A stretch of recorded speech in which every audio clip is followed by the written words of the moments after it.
I love when these men think I'm being for real on Hinge. Babe, I'm not here to conversate.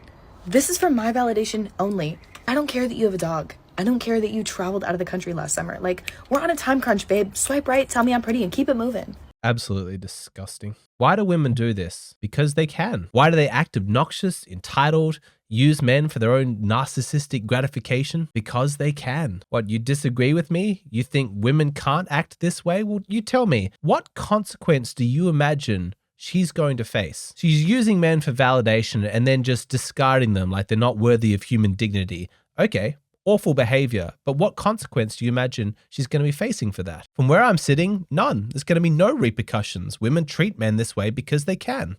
Do you ever use guys to get drinks? Yes. Really? You don't think that's cruel? You're wasting their money? If they're smart, they won't fall for it.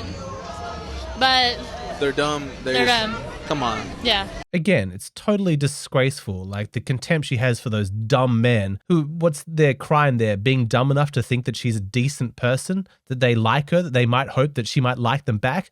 The dumbness of those men. Of course I can exploit them for their money and use them for drinks. Does she feel shame? Does she feel bad for them? No. Why would she feel ashamed when nobody has ever shamed her? Why do modern women act this way? Again, because they can. You're free to disagree, but please be specific. What consequence do you imagine women are facing for acting this way? I know that there exists this male fantasy online that collectively across the West, men are going to be done with this bullshit. Just say, no, until you start treating us better, we're done. We're out of the dating market. We're not dating women anymore. We're going to stop getting married. We're going to, find wives from other countries. And when there's no more men left, that's when you're going to know that you pushed us too far. Then you'll be sorry. Then you'll feel regret. You'll stop the sexism. You'll come back to your femininity. Then you're going to start treating men, well again. I don't see it happening. I think it's just a revenge fantasy that men use to cope. It's not realistic because the human drive to not be lonely combined with the male sexual drive is a deadly combination, and men are always going to pursue women no matter how awful the circumstances. There's going to be a bunch of guys who will be willing to accept awful treatment from women, get in relationships with women who have awful personalities because they would rather that than be alone. The most abundant resource in the Western world is thirsty men. So you exit the dating market as some kind of protest? Sorry to say, no one's going to notice. Now, I actually do predict that there's going to be a slight value shift back towards more traditional gender norms in the future. I think this sort of shameless experiment has somewhat run its course and a lot of people are waking up to reality. But I also predict that women who are at their sexual market value peak, their early to mid-20s, are going to be the last demographic of women to actually come to their senses. They're going to be the last ones to give up their entitlement and their sexism. Why? Because they face the least accountability for their actions. They are the ones who are at the top of the dating market. All the men want to be with them. If you're a 24-year-old woman, you're not just attracting attention from 24-year-old men, but you're attracting men from their 20s, their 30s, even their 40s. All of those men have zeroed in on her. She is the one that they want to be with because she's at that peak age that men find desirable. When you are experiencing that kind of power, that kind of abundance, that's when you feel safe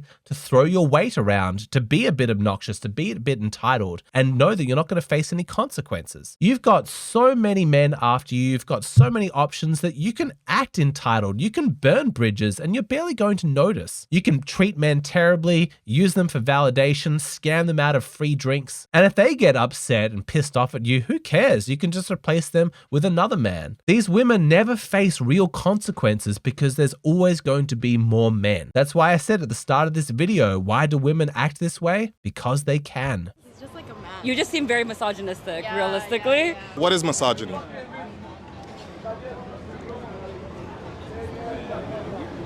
Why are you using words that you don't even know the definition of? No, that's not what I I meant. think she's confused. I think you are misogynistic though. But what does misogynistic mean though? Just so I know what you're calling me.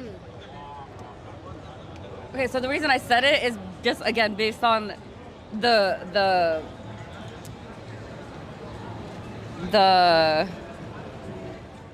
Okay, calling somebody misogynistic to their face is a pretty big deal. It's highly insulting. To be misogynistic means to hate or have a strong preference against women. There, ladies, I helped you out with the definition. Now, to call somebody that, to tell them to their face that they're an awful, hateful person is highly provocative. But does it seem in this clip like these women are remotely concerned about his reaction? Does it seem like they have any fear of consequences? No. Why would she be worried about this one man? She can call him names, she can throw words around. If he gets upset, what does she care? She can open up her Tinder profile. There's 100 matches. She can go to her Instagram DMs and get 3 dates tomorrow. She can go to the club and get 100 simps offering to buy her a drink. She knows there are not going to be any consequences for her behavior. She can act terribly, treat men terribly, and there's always going to be more men. There's a direct link between this obnoxious, entitled attitude that young women have and the lack of accountability from our culture. And this is not limited to single women either. Lots of women inside their relationships treat their boyfriends like garbage. Why? Because they know he's easily replaced. Sorry, men, if you cannot understand that your girl is going to be wearing whatever the fuck she wants, you are the problem, not her. She her own woman, you know what I mean? She can do whatever she wants. Let's say she has on the hoochie shorts and her cheeks are hanging out and you told her to change. Would that be a problem? That would never happen. It wouldn't be. If she's comfortable in it, then I'm comfortable, you know what I mean? Men, if you guys have a problem with your girl dressing in hoochie shorts and a short tank top, that's a personal problem. If you got a problem with it, you got trust issues. I'm sorry. She's her own woman. She can do what she wants. No, she's not her own woman. She's your girlfriend. Don't act like you don't know the difference. It is so nauseating watching these virtue signaling men act like they're above it all. Like they're so enlightened because they don't have a problem with their girlfriends dressing all slutty. I'm secure. I don't have trust issues. So yeah, you go flirt with other men. Do whatever you want. You're your own woman. Dude, cut the shit. We all know what's happening. She has a higher sexual market value than you do. You are easily replaced and she's not. She's a woman in her 20s, swimming in attention. She has options. You're just another simp. You don't like how she behaves or how she dresses, but what are you going to do? You're going to impose some consequences, start laying down some boundaries, some standards? Then she's going to replace you. Her attitude has already made that clear. So you have to accept the terms that she's offering. Beggars can't be choosers. So honest question, right? If she gave you a guilt-free pass to sleep with anybody in the world, would you take it? I don't really follow any models or celebrities. That's not really my type, so probably no. How about you? Okay, like Aaron Judge. I mean, I get I that. love Aaron Judge. What do you love about him? Oh my god, he's 6'8". He plays for the New York Yankees. What the hell is wrong with everybody? Imagine that you're doing an interview with your girlfriend and she's sharing with the world the man that she'd like to cheat on you with, talking about how much she sexually desires this other man. He's so tall, he's so hot. The disrespect. Does she seem worried about his reaction? Is she nervous about the consequences that she's going to be facing? No, they both know that he's replaceable. She's not. He has to tolerate it. He's lucky to be with her. Okay. Would you cheat for $1,000? Yeah. I think he would understand. I'm going to play that clip again because watch his expression when she reveals how low quality a woman she is. Just watch the image that he has of women as these virtuous moral creatures just break in front of him. That's what so many of these interviews show, is that men are just continuously shocked at just how immoral women are. It's a short clip. I'll play it again. Watch his face. Okay. Would you cheat for $1,000? Yeah. I think he would understand.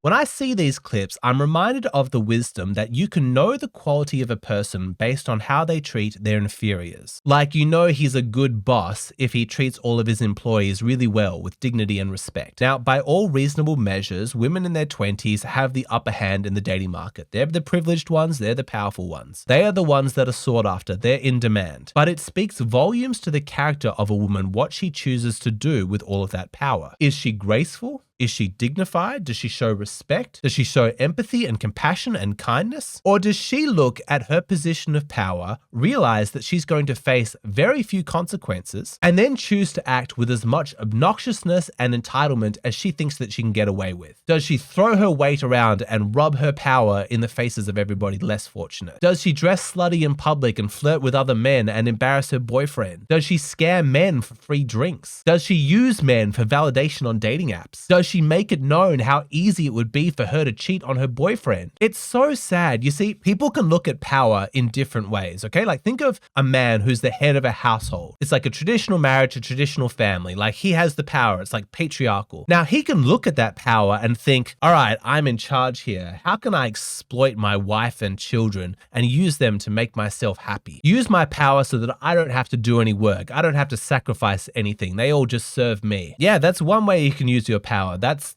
toxic masculinity. Or he can look at his position of power with grace and humility and think, okay, this is a big responsibility. How can I use this power to serve the people who I love and make their lives better? That's positive masculinity, when you adopt leadership for the benefit of other people. And so for a woman who's at the top of the dating market, she has the power. She's the one in demand. She faces that same choice. Okay, you've got the power. What are you going to do with it? Are you going to display toxic femininity where you're selfish and exploitative and see how much you can get away with? Or are you going to display positive femininity where you're graceful and kind, where you don't act terribly, because even though you're not going to face consequences for your behavior, you know it's not the right thing to do. You don't want to abuse your privilege in that way. It's the ultimate, just because you can do something doesn't mean that you should do that. And this is why I have no hesitation labeling women who abuse their power in this way and treat men like garbage as low quality women. Stay away from them. Do not date them. Certainly don't commit to them. A high quality woman doesn't narcissistically revel in her own power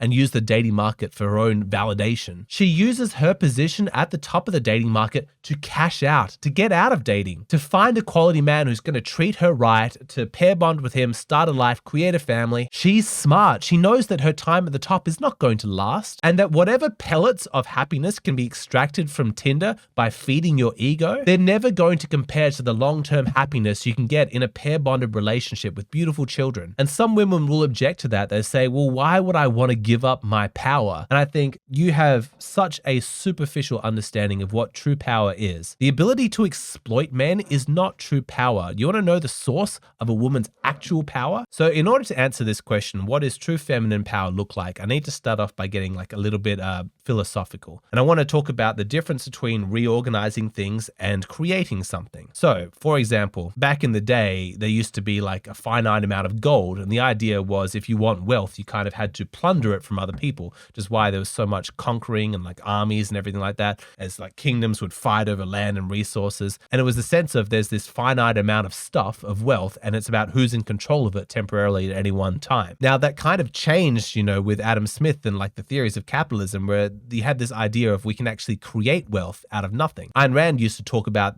how much she loved the American phrase like make money, the idea of generating value where there wasn't anything before. Now, I'm obviously going to be making the case that your ability to create something new is a testament to your true power, as opposed to just reorganizing things that already exist. So let's bring this back to, a woman in her 20s who's very powerful in the dating market. What I would say is a very poor imitation of power is the ability to take men's existing horniness and then just direct it towards yourself. Like an OnlyFans girl who's got like 1,000 subscribers. Those guys are going to be horny anyway, right? She's not creating anything new. She's just directing all of that energy towards herself. That's not real power. But let's say you've got a man who's just an average guy. He's never really known romantic love before. And a woman comes into his life, shows him what is possible inside a relationship, ignites all this passion, creativity, ambition for his future, and they create like a pair bond. Like there's literally emotions that he now feels in his relationship with her that he's never felt before. She created that. That's power. You understand that power is very different to control. In a sense, like control is just more of that reorganizing things, to control somebody in a sense, colloquially, the word. In layman's terms, we might say that he has power over somebody, if he's got him under his control. But I don't think that that's a true expression of power in any kind of positive sense. If you think of it from a male perspective, if you've got a man who's like a raging narcissist and an abuser and his wife and children live in fear of them, then he has control over all of them. But when you meet a man like that, he's pathetic. He's not inspiring. He's not likable in any way. You wouldn't sense that this is a man who's possessing great power. No, he's a demon to his own fear and violence, and he's extracting control over people who are too physically weak to stand up for him. This is not a powerful man. But if you've taken a father who's like, I'm leading my family through, this incredible heroic journey, I'm inspiring them, I'm getting them to love each other, we're bringing out the best of everybody. When you meet a man like that who doesn't have control over his family, he's just an inspiring, powerful person, you can feel the difference. And that's the difference that I'm getting across between a woman who's like in relationships, in a marriage, she's exited the dating market, and a woman who's just like swiping on Hinge and like getting validation for herself. Like, no, that woman is not powerful. She's got a bruised ego, she's insecure, and she's using men to kind of feed her own narcissistic gratification. Not powerful. Whereas a woman who's inspiring and loving and creating a beautiful life and for her children, for her husband, that is feminine power. And I think that there's a strong link between that expression of power and a woman being in touch with her own femininity. Because it's when a woman loses touch with her femininity that she kind of just gets lost in the cognition, Like when you're really, really insecure and terrified in that fear, you don't really have the luxury of being your best feminine self, really nurturing, really kind, very graceful. It's more just like me, and I've got to protect what I've got and get more for myself. It's very greedy and selfish. It's a very dark place. The same goes for men, actually. I'd say that the men who are interested in like controlling other individuals and lost in their ego, they're not in touch with their true masculinity. In my own way, I guess what I'm trying to say is that femininity and masculinity in themselves are a symptom of good mental health, of somebody with positive self-esteem. And you can sense that when you talk to somebody who feels really good about themselves, who has a lot of self-love. I have to imagine that my female audience, if you like my videos, you probably understand this. But in case there's any part of you that is nervous to give up your power, you don't want to feel like you're powerless. And that's why you're staying in the dating market, texting men, leading them on, enjoying the fact that they're all buying you drinks and stuff like that because you feel powerful. No, you feel temporarily distracted from your own insecurity. That's not the same thing. You want to feel powerful, you kind of need to earn it. Power in that sense, in that its ability to create, its ability to inspire, isn't just gifted to somebody. They need to become an awesome person and then actually follow through on their potentialities with action to see it manifest. And I would argue that you can best do that as a woman through being in touch with your own femininity and becoming a wife and mother. Because a man needs you, right? Like he's all caught in his masculinity. He needs somebody to help him with the feminine side of life. I think that it's a very, very powerful experience of your own feminine efficacy to see how much good you can do in the life of a man who needs you. Like you take a good, competent, high quality man, but then you pair him with a good, competent, high quality woman, you see how much good that woman can do for that man. He just soars. The same goes for children. Children who have a loving mother in their life is nurturing, kind, inspirational, moral, shows guidance, values, all of that stuff. You're going to feel that efficacy of yourself as a woman through your children. When you see how incredible they are, how loving, how high quality, how much high self-esteem they are, that's how you're going to know your power. All this other stuff, the dating market, just mental, narcissistic gratification, it's not true power. It's not satisfying. That's why women keep needing more and more and more of it, because they're trying to fill a bottomless pit. It's not going to work. Got to give it up.